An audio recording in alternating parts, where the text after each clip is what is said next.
Good afternoon. Proverbs 22:28. Remove not the ancient landmarks which thy fathers have set. Pastor Hyacinth was a mother to many, and yet all of you who knew her knew that she put family first. I always looked at that as one of her special powers, to offer genuine love to so many people, and as her children, not feeling that it was at the cost of us.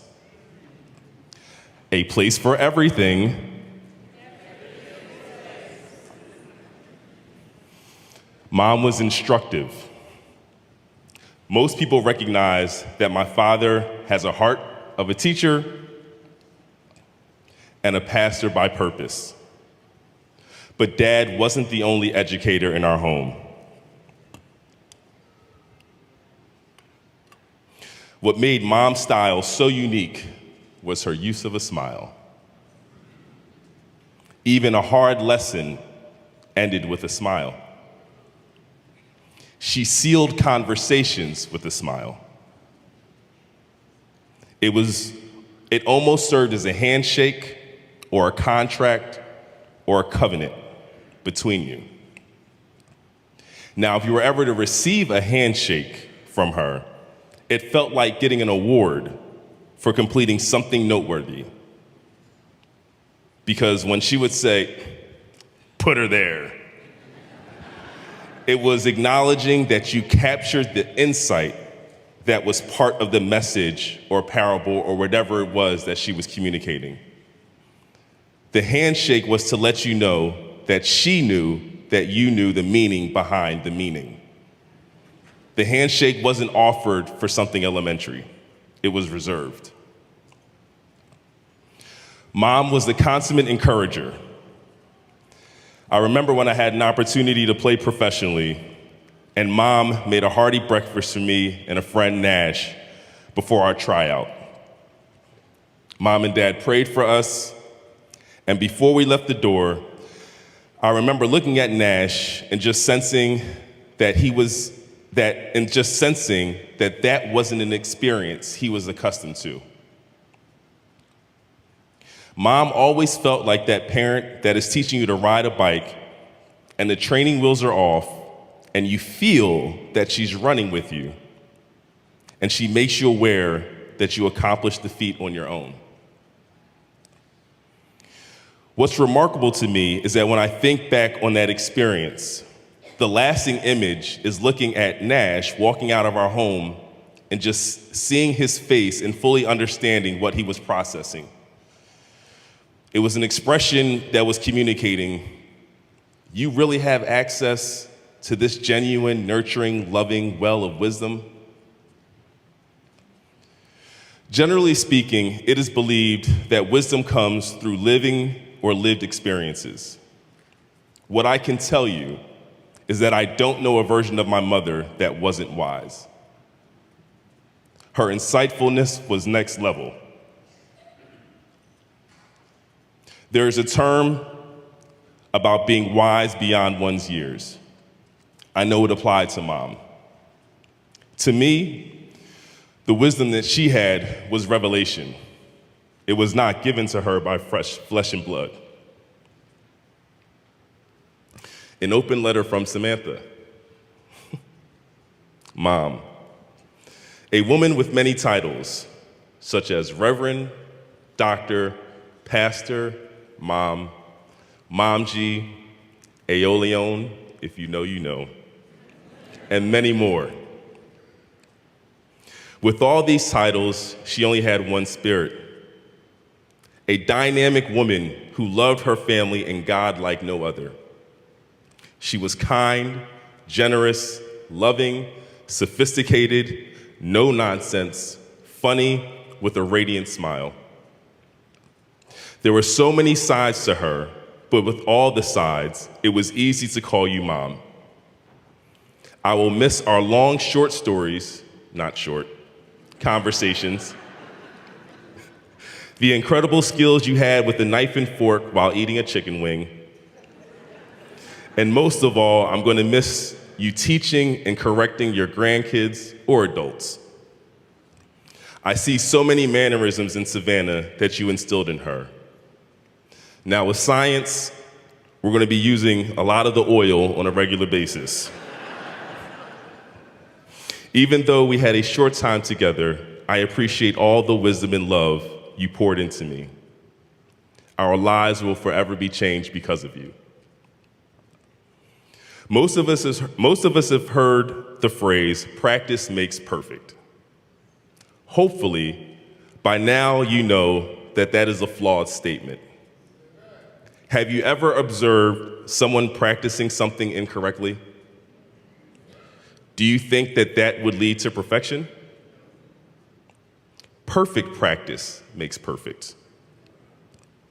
Mom had a gift of simplifying things that felt so complex and making it digestible so that you can practice perfectly.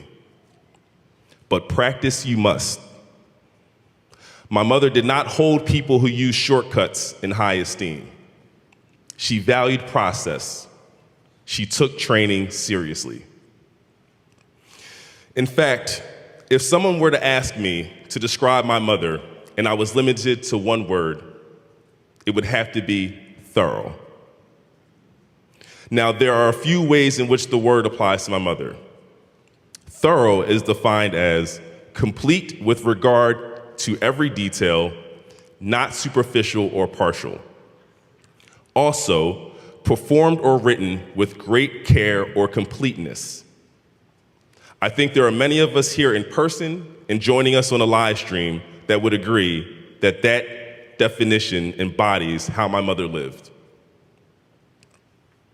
I am thankful to be able to speak today because I want to include another definition of how that word is described.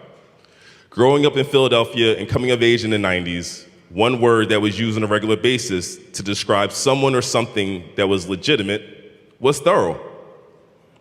And for those that are unfamiliar, the Urban Dictionary describes thorough as a word used to describe someone who comes with it constantly and consistently. A person who comes with it constantly and consistently. See, my mom carried herself in a way that made you straighten up in her presence. Only thorough people can garner that response from others. Mom was thorough in every sense of the word.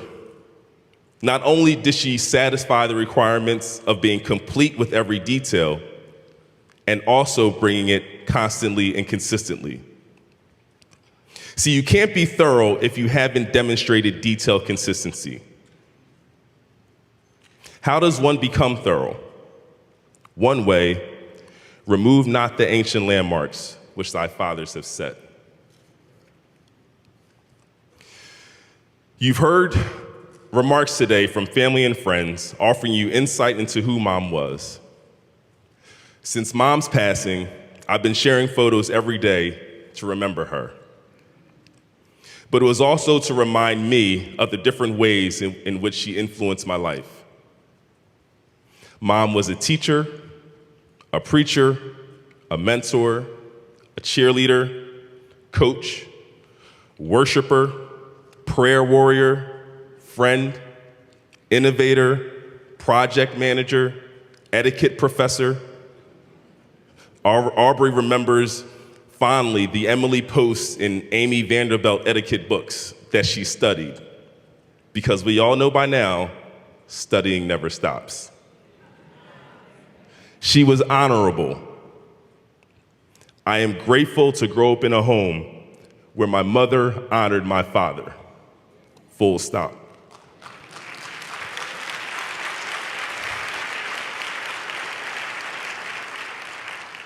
She was playful, regal, elegant, fashionable.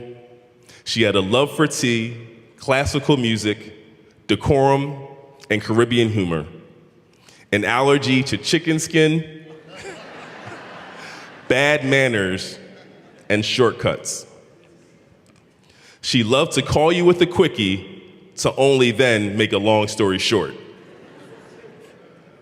Mom was spiritual. She loved the Lord with her whole being.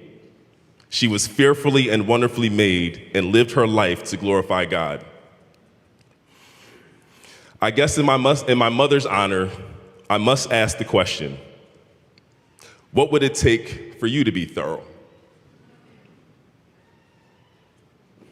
Let me make an attempt to make something complex digestible. Here's how I intend to practice perfectly. For me, it starts with developing a thorough relationship with the Lord, reading his word more, spending more time in the prayer closet, spending more time with family devotions, witnessing more. But being thorough for me would also include drinking more water, getting more rest, exercising more, reading more, being less doubtful and less fearful, spending more time developing Sam's community, spending more time doing online content, loving my wife more, going on more dates, having more children.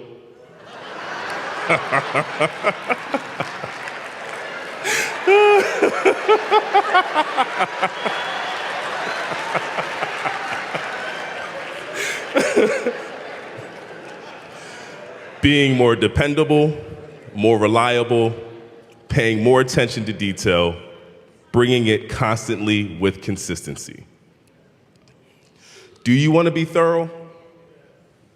What do you need to practice perfectly? What do you need to do to practice perfectly? To bring it constantly to bring it constantly with consistency. To be complete with regard to detail. Remove not the ancient landmarks, thy fathers have said. Love you, Mom.